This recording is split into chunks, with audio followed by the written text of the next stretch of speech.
дар майдони дуюми варзишгоҳи марказии ҷумҳуриявӣ давоми як ҳафта марҳилаи ниҳоии чемпионати Тоҷикистон миёни футболбозони то 14 сола дар Лигаи Умед баргузор гардид.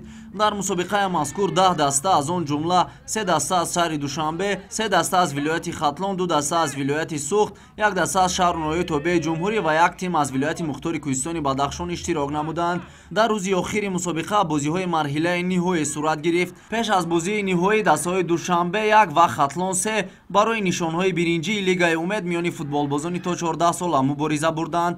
Дар вақти асосӣ дастаҳо натавонистанд ба задани гол даст ёбанд. ғолиби дидори мазкур дар силсила зарбаҳои 11 метра муайян гардид. дар задани зарбаҳои 11 метра футболбозони дастаи Хатлон 3 маҳорати воло нишон доданд ва мақоми сеюмро моли худ намуданд.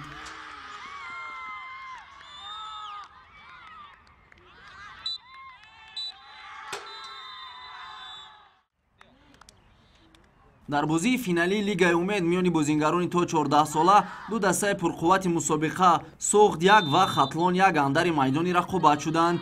дидори дастаҳо аз оғоз то анҷом ҷолибу диданӣ ва бо ҳуҷумҳои тарафайн сурат гирифта бо ҳисоби 2-1 ба суди футболбозони Хатлон 1 ба анҷом расид. лозим ба ёдоварист ки дастаи Хатлон 1 дар Лигаи Умед миёни футболбозони то 14 сола дар гурӯҳи Б қарор дошт ва бо шикаст додани дастаҳои Бадахшон, Душанбе 1, Суғд 2, Хатлон 1, Душанбе 3 ва Хатлон 3 то марҳилаи ниҳоии мусобиқа рохат гирифта буд. бештари ҳайати футболбозони дастаи мазкурро бозингарони ноҳияи Абдураҳмони Ҷомӣ ташкил медиҳанд.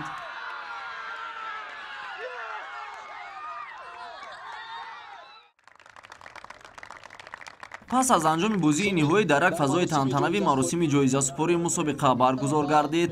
аз ҷониби Лигаи футболи кӯдакону наврасони Федератсияи футболи Тоҷикистон як қатор аз бозингарон бо ҷоизаҳои инфиродӣ қадрдонӣ шуданд. нишонзани беҳтарини мусобиқа бо 6 гол Меҳроб Ҳошимов аз дастаи Суғд 1 гардид. беҳтарин бозингари Лигаи Умед миёни футболбозони то 14 сола Неъматулло Ярикулов аз ҳайати дастаи Хатлон 1 интихоб шуд. ба ҳайати бозингарон ва асистоди мураббиёни дастаи Хатлон 3 медалҳои биринҷии Лигаи Умед миёни футболбозони то 14 сола тақдим гардид.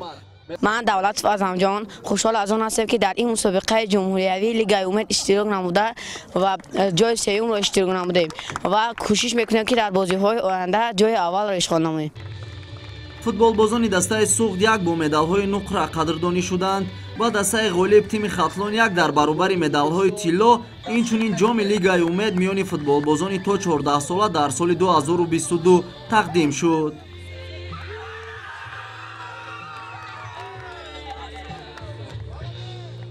ман Тоҷзода Эдибек дастпарвари Хатлон 1 мебошам.